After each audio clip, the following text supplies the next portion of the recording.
So Ghana is trending on the global line, but not in a good terms. Apparently, while South Africa is xenophobic, Ghana is very, very homophobic. People are running away from Ghana because of their sexuality. You can't live like who you want to be. You can't express yourself. When you are going out, you have to check. But you know, our MPs are saying that if they like, they should fly. They are going to sign the LGBTQ bill. And that is why Light is here, to give you all the KE city. So, you know, for a while now, the Ghanaian we are seeing on the screen, his name is Bediako. He's been trending, his videos are all over. And he's trending for the fact that, according to him, he left Ghana to live in the UK because he was so scared to even open up to friends here in Ghana, just relate, have a normal life as a Ghanaian. It was hard for him because apparently in Ghana, when you are amidst your mates and then you try to, you know, talk to them, then you deviate small into the gayest world, they will just prosecute you. They will be saying all sorts of things to you. So he couldn't live comfortable here in Ghana. So he had to leave. In Ghana, you don't really have to say anything. Even the way you talk, even the way you walk, people might become suspicious. And you know, when Bediako got to Europe, he didn't just sit down and then watch all those his peers that he has in Ghana that express the same genes as him suffer. What he did was that he decided to speak to BBC. So he did an entire documentary question and answer with BBC where he told them exactly what he went through in Ghana and that he has family here. He's seeking for asylum to live in the UK. He can't come back here in Ghana because he is scared. He can't even come and visit his family. It's a sad situation for me, especially having a family there, but I can't visit. And you know, because of this documentary that Bediako had with BBC, BBC devoted a reporter to come all the way from Europe to Ghana to come have a conversation with our politicians, the stakeholders, the authors that were part of signing the LGBTQ bill in Parliament. And they came to speak to, that's the MP that we are seeing on the screen, Honorable Emmanuel Bezra. He is the MP for Ho constituency. Now, they went to him in Parliament. That is where they went to do the questioning and answering. And we are going to take it one after the other, what the reporter from BBC came with. You know, the first thing he was trying to understand was, whom are we even going to put in jail? What sexuality? What are we going to measure? What are the criteria to know that this person has to go to jail because of their sexuality?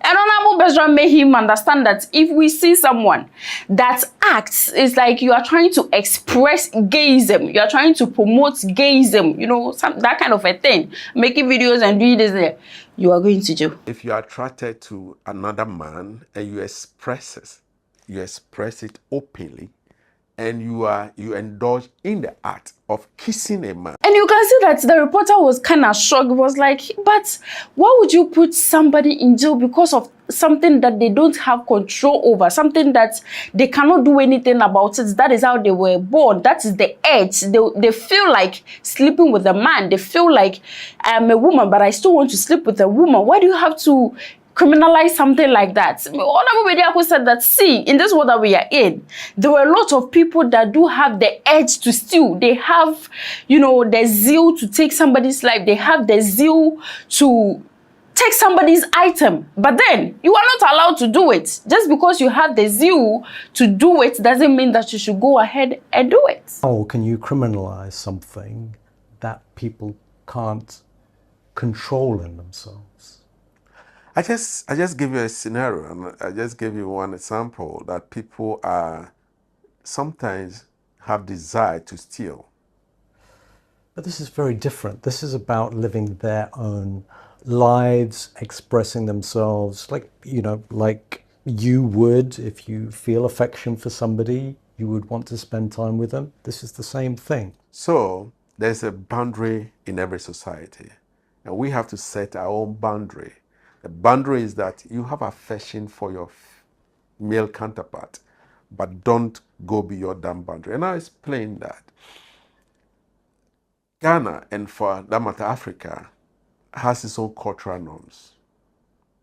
Europeans have their own cultural norms. And one of the cultural norms of Europeans is to have a man marrying one woman or a man marrying another man. We, in Africa, believe that a man, as our culture, should marry only a woman or you can marry more women. But you know, when Honorable was talking, Honorable mentioned that that is our culture. That is what we believe in. We have to correct you if you are trying to, or you have the zeal to sleep with another man if you're a man, if you have the zeal to sleep with another woman if you are a woman, and all that. And when you go to Europe, Europe do have their own culture, which they believe in and uphold. And that is our own culture, so we are trying to protect it. And the reporter said, it's not even about culture. It's about people being themselves. That is how they were born. It is genetics. That is how they were born. There is nothing they can do about it. So we should just let them be, let them live their life. Honorable said that, see, a lot of things can be cured, it can be corrected. There are drugs, there are therapy and all that. You can go, hey, Honorable. With stealing, you're not harming somebody else to live your life. Okay, so if a man is kissing another man, why, who else is being affected? If that is done, you know, if it's just a private life, yes. Then so you are not caught. So Ali, you are not caught. Being caught. Kiss the person without being caught. The question is, how is it affecting detrimentally so, somebody else? So let me tell you, if a man is kissing another man and somebody else sees it outside, because our culture frowns on it, what will happen? If you are not careful, that man will stone you, the two of you. So we prevent. At this point, it was becoming like, you have to understand my point. The BBC reporter was trying to let Honorable understand his points. The Honorable too was trying to let the BBC reporter understand his points, and it was becoming some back and forth at this particular point, because the BBC reporter was saying that whatever that the gay person will do doesn't directly affect the other. If I'm a thief and I steal from you, it is directly affecting you. I'm inflicting pain on you. But then if I am gay and I'm doing my gay things, it doesn't affect you. If I decide I'm a man and I decide to kiss a man, it does not affect you in any way. So we should just let people live their lives. But you know, when the back and forth was over, the reporter didn't just speak to Honorable Emmanuel Bezra alone. He went to the leader of the Anglican Church, that's the man we are seeing on the screen, Dr. Cyril Kobina Ben Smith, a very honorable man, to go question him about what the views of the Anglican Church is. Do they also believe that people should be put in jail because of their sexuality, what they feel towards the other? And Pastor said that, see, the Anglican Church on its own do not or does not support the fact that we have to put people in jail because of whom they want to be with, right? They don't support that. But then we are in a traditional system.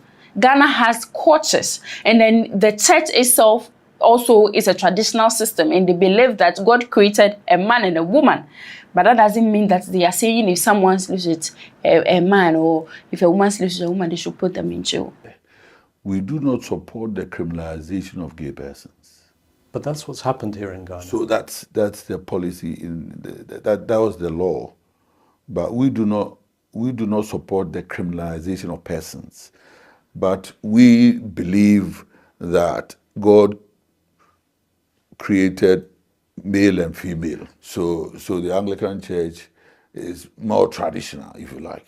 So we hold on to the traditional view. The Anglican province in Ghana. So what does that mean for gay Christians here? They would be accepted or not in the church? So they're all children of God. That's very important.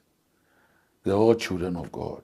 According to Pastor Cyril, we are all for God. If you are gay or you are not gay, we are all for God. Just that God recognizes man to woman marriage, and then women to men marriage, not the otherwise, and all that. But then it doesn't mean that you should go to jail or anything because of that. That is what Pastor Cyril is saying. That is the view of the Anglican. What's the view of your own church? And what's your own view? Let me know in the comment section. This is Gossip 24.